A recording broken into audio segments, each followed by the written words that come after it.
Yan. Thank you rin, ma'am. Ngayon, ma'am, dito na ako, ha? Ha? Gusto mong maalis? Alisin mo yung hawak mo. Ayan.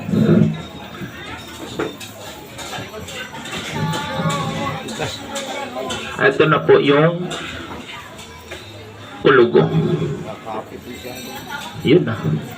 Hawakan mo. Ha? Ang tanong, masakit ba? Oh, di ba? Sairin ko lang, ha? Tapos. Ayun.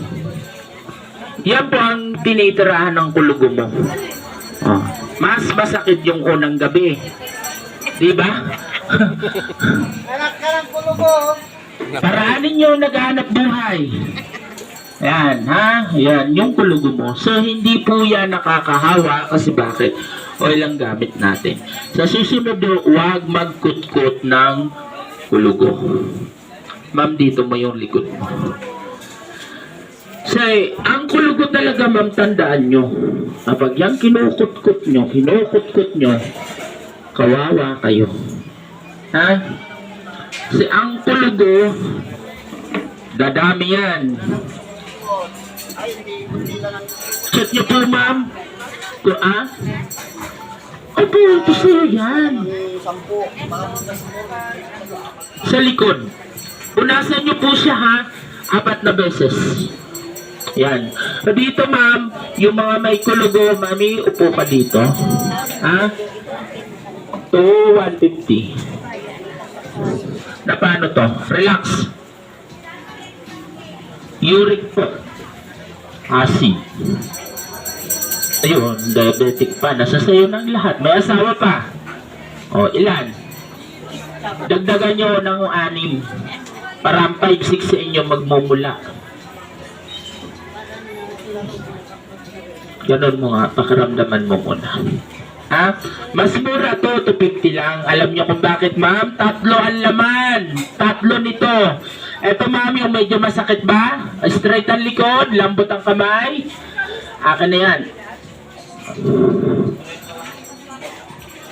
Straight po ang likod, di naka-straight na maayos.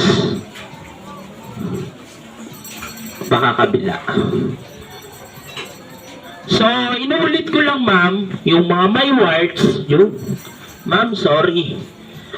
May warts at may kulugo, kasama po talaga, ha? Yung mga yon, no?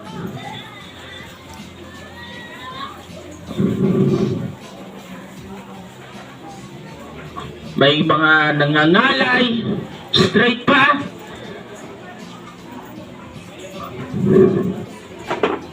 Yun. Try may taas, ma'am.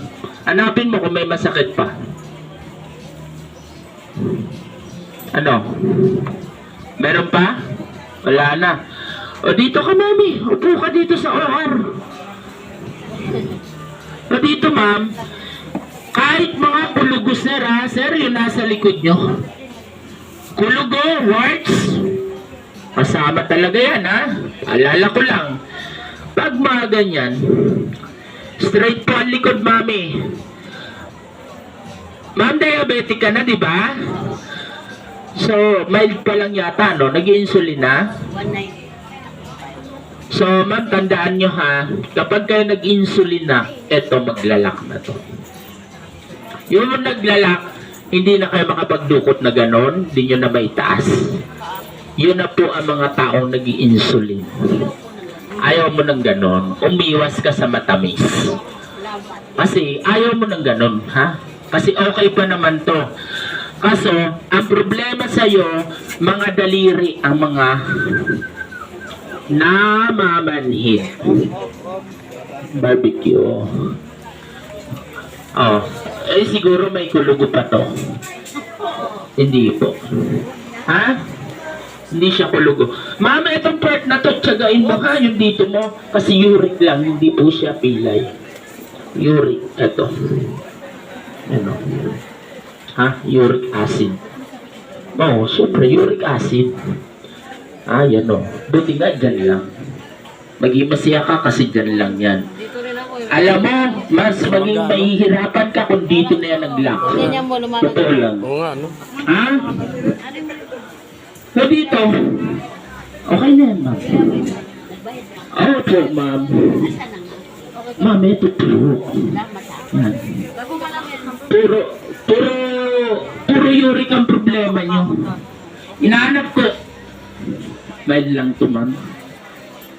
Kaso lang, alam mo kung bakit? Nagpahilot ka. Ha? Ito po yun. Bawal pong basagin to sa mga naghihilot. Hindi po ito lamig. Itong part na to. Ngayon, kapag ito binasag nyo, ito maglalak. Yan. Ito may iwan. Ha? Hindi yan lamig, uric. Ngayon, kung gusto nyo makita ang lamig, ilagay nyo sa dibdib likod. Diyan, iinit yung langis. Kabila, ma'am. Buti pa si mami, may kape, oh. Aba, magandang income yan. Kung mga pamamanhid, pangingimay, alin, mamalaki. Ma'am, shake lang po, ha. Sir, yung nasa leg mo po, warts kasama sa tinatanggal ko, promise. Ito.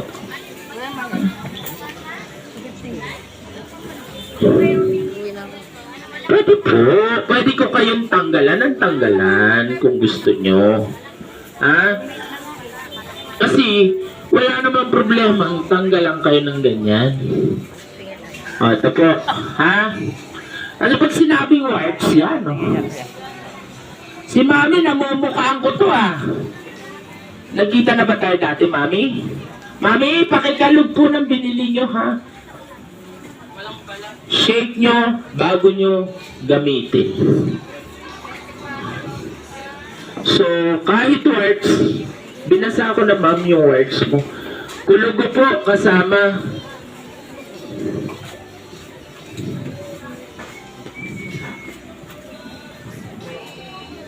So, kasama po tinatanggal yung mga may words. May kulugo. Yan. Makakapagtanggal yan. Ganyan, ha? Iwas, mami. Alam mo kung saan ka dapat umiwas? May asawa? Sa iyot. Hindi na. Ay, plus mo na lang to. Oh, kinilig si Riden, no? Okay na, ma'am, yung words. Ito po, sir, oh, yung words. Takpan ng cotton, damputin. Tanggal na siya, kaso Naiwan. wala na, sir. Wala na, ah. Wala na. Ayan na, ma'am. Ayan na, ma'am. Pwede mo na siya halo sa munggo. Alin, ma'am? Ayun nga, problema mo, ma'am. Uric talaga siya. Ha? Opo. Taas mo. Yan. Haplasan mo. Huwag mo nang gamitin pang hilo.